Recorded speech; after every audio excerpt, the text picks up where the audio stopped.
तो जैसा कि तुम सबको पता होगा 18 दिसंबर को एवेंजर्स डूम्सडे इंडियन थिएटर्स में आने वाली है हिंदी, तमिल, तेलुगु डब के साथ। और तुमको ये फिल्म देखनी है तो भाई इससे पहले तुम्हें 5 मूवीज़ को देखना बहुत ज़्यादा कंपल्सरी है, बहुत ज़्यादा ज़रूरी है, वरना ये मूवी तुम्हारे दिमाग के ऊपर से जाएगी और तुम्हें कुछ भी समझ में नहीं आएगा कि भाई ये क्या हो रहा है, वो क्या हो रहा है, और तुम लोग भाई कंफ्यूज हो जाओगे और मज़ा नहीं ले पाओगे। कुछ ना कुछ तुम्हारे दिमाग में कंफ्यूजन रहेगा ही कि ये कैसे हो गया, वो कैसे हो गया, ये कौन सा कैरेक्टर है, वगैरह वगैरह। तो वो सब तुम नहीं झेलना चाहते और मूवी को पूरे इंजॉय करना चाहते हो तो इस वीडियो को शुरू से एंड तक जरूर देखना। तुम्हारे सारे कंफ्यूजन वीडियो के एंड होते होते खत्म हो जाएंगे, क्योंकि तुम्हें पता है जो मार्वल है ना, वो पिछले 5 सालों से इस मूवी की फाउंडेशन को बिल्ड कर रहा है। तो मात्र मैं तुम्हें 5 मूवीज भाई बताऊंगा और वो तुम्हें देखना है। उसके बाद तुम ये फिल्म एवेंजर्स डूम्सडे देखने के लिए बहुत ज्यादा भाई तैयार हो जाओगे। और वो 5 मूवीज जो मैं तुम्हें भाई बताने वाला हूँ वो ऑफिशियल हिंदी डब के साथ अवेलेबल है, तो तुम लोग आराम से समझ पाओगे अगर तुम्हें इंग्लिश नहीं आती है फिर भी। और मैं सिर्फ तुम्हें वो 5 मूवीज और वेब सीरीज के बारे में बताऊंगा नहीं, बल्कि ये भी बताऊंगा कि वो एवेंजर्स डूम्सडे से किस तरह से भाई कनेक्टेड है और क्या क्या भाई हादसे और इवेंट्स हुए हैं। और जो नंबर 1 मूवी है उसके बिना तो भाई एवेंजर्स डूम्सडे तुम्हारे सर के ऊपर से चली जाएगी, फिर तो तुम भाई कुछ समझ नहीं पाओगे कि भाई ये क्या हो गया, वो क्या हो गया। तो सारी मूवीज देखना एकदम कंपल्सरी है जो मैं बताने वाला हूं, तब तुम बिल्कुल समझ पाओगे कि डॉक्टर डूम का सीक्रेट प्लान क्या है और कैसे शुरू होती है एवेंजर्स सीक्रेट वॉर्स।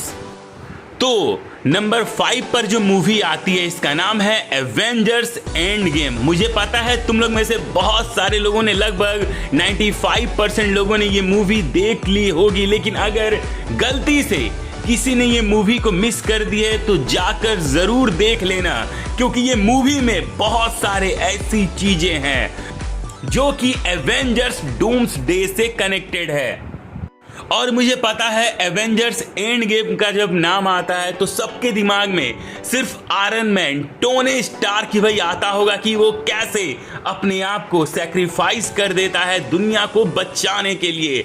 लेकिन इससे भी ज्यादा जो जरूरी है, जो कि एवेंजर्स डूम्सडे से कनेक्टेड है, वो चीज है टाइम की चोरी, जो कि भाई लास्ट में एंडिंग सीन में जो तुमने देखा था कि कैसे भाई कैप्टन अमेरिका और भी बहुत सारे एवेंजर्स टाइम में पीछे जाते हैं और समय के साथ छेड़खानी करते हैं, छेड़छाड़ करते हैं। इस मूवी में एवेंजर्स ने टाइमलाइन के जो रूल्स होते हैं उसको तोड़ दिया था और इसी के कारण मल्टीवर्स खुल गया। मल्टीवर्स जो एक रियलिटी थी वो सच हो गई और मल्टीवर्स के जो दरवाजे हैं वो खुल गए।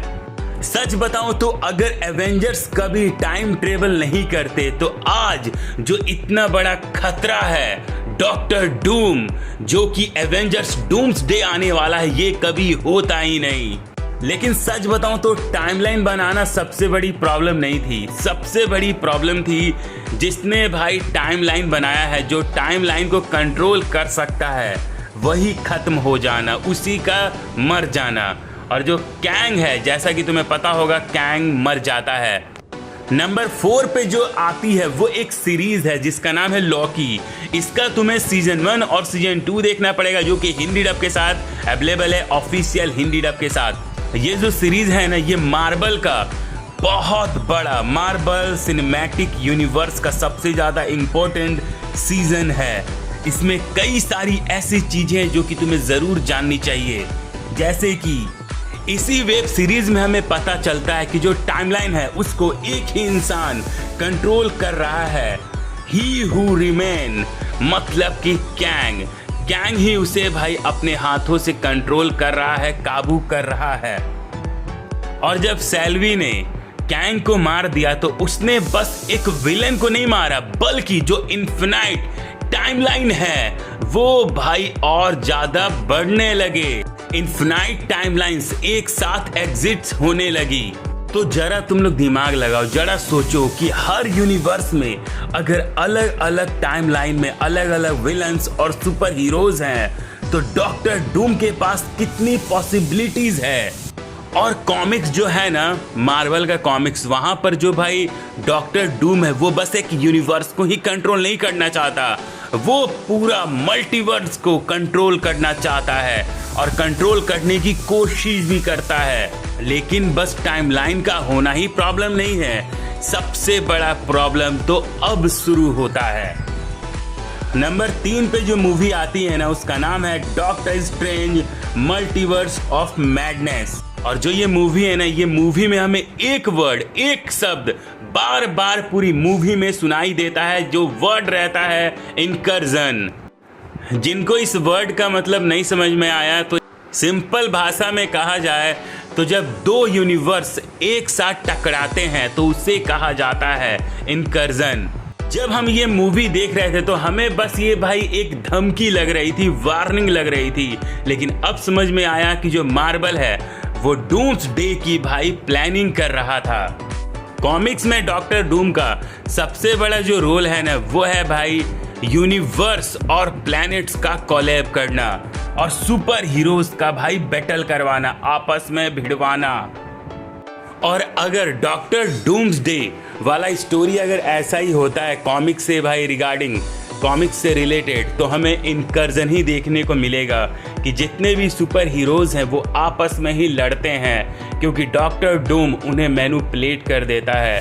गैस लाइटिंग करने में तो वो भाई आगे ही है। और एक हिडन डिटेल जो सब लोगों ने मिस कर दिया होगा, शायद तुमने भी, doctor strange multiverse of madness में एंड सीन में इसी इनकर्जन को रोकने के लिए जो क्ला होती है वो डार्क डायमेंशन में जाती है। मतलब कि ये कहानी अभी तक खत्म ही नहीं हुई है और हमने मल्टीवर्स के अभी तक बहुत सारे जो गेट्स हैं वो देख लिए हैं और इसका तबाही का जो रीज़न है कि ये किस तरह से डिस्ट्रॉय होता है ये भी हमने जान लिया है।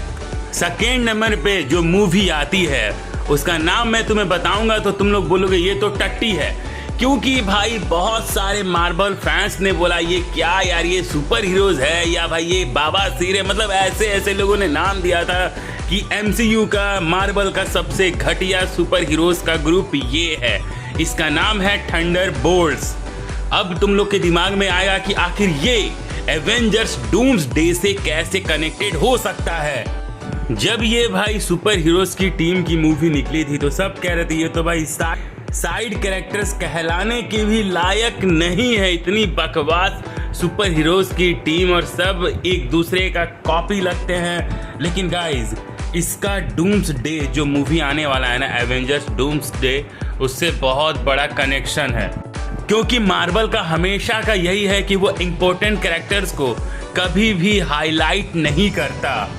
ये मूवी हमें ये दिखाती है कि एवेंजर्स के बिना पूरी दुनिया कैसे रिएक्ट करती है, कैसे रहती है। और ये जो नए सुपर हीरोज है थंडरबोल्ट्स में, ये फ्यूचर के लिए कैसे अपने आप को तैयार कर रहे हैं, प्रिपेयर कर रहे हैं कि फ्यूचर में आने वाले खतरों से कैसे ये निपटेंगे। अगर एवेंजर्स डूम्सडे में सारे मल्टीवर्स का कैरेक्टर्स आता है जैसे एवेंजर्स, तो थंडरबोल्ट्स के जो सुपर हीरोज हैं ये भी यहाँ आएंगे ही आएंगे। और अब आती है सबसे इंपॉर्टेंट नंबर 1 वाली मूवी, जिसके बिना तो भाई डूम्सडे होना इम्पॉसिबल है। ये मूवी के बिना डॉक्टर डूम की कहानी तो बिल्कुल अधूरी है। तो नंबर 1 पे आती है फैंटास्टिक फोर फर्स्ट स्टेप। जो ये मूवी है ना, इतनी ज़्यादा बेहतरीन है, इतनी ज़्यादा बेहतरीन है कि क्या ही बताऊं। अगर तुम लोग ये सोच रहे हो कि पुरानी वाली फैंटास्टिक फोर की कहानी ही ये है एक नए रूप के साथ, नए कास्ट के साथ, तो तुम लोग बिल्कुल गलत हो। ये बिल्कुल न्यू मूवी है और काफ़ी ज़्यादा बेहतरीन है। और डॉक्टर डूम के साथ कैसे ये कनेक्टेड होती है सारा कुछ तुम्हें इसमें बताया जाएगा। डॉक्टर डूम और फैंटास्टिक फोर का रिश्ता मार्वल के कॉमिक बुक में सबसे ज़्यादा आइकॉनिक और इंटरेस्टिंग है। रीड रिचर्ड्स और वेक्टर वॉन डूम दोनों एक ही तरह के जीनियस इंसान हैं। एक तरफ रीड रिचर्ड्स अपने दिमाग की मदद से दुनिया को बचाता है और हेल्प करता है, और दूसरी ही तरफ विक्टर वॉन डूम वो अपने दिमाग की मदद से पूरी दुनिया में राज करना चाहता है। और अब मैं तुम्हें ये पांचों मूवीज का कनेक्शन के बारे में बताता हूँ कि ये डॉक्टर डूम के साथ कैसे connected, I mean Avengers doomsday के साथ कैसे ये कनेक्टेड है। एवेंजर्स एंड गेम ने टाइमलाइन को भाई डिस्टर्ब कर दिया, मतलब बर्बाद कर दिया, उलट पुलट कर दिया। लॉकी की जो वेब सीरीज है इसने मल्टीवर्स का दरवाजा खोल दिया, मतलब ओपन कर दिया। और doctor strange multiverse of madness ने इनकर्जन को चालू किया, मतलब जो तबाही की शुरुआत है वो इसी मूवी ने चालू किया। और थंडरबोल्ट्स ने नई टीम का भाई सेटअप किया, मतलब एवेंजर्स के ना होने के बाद कौन सा टीम, कौन सा सुपर हीरोज रहेगा, उसकी मुहिम इसी ने चालू की।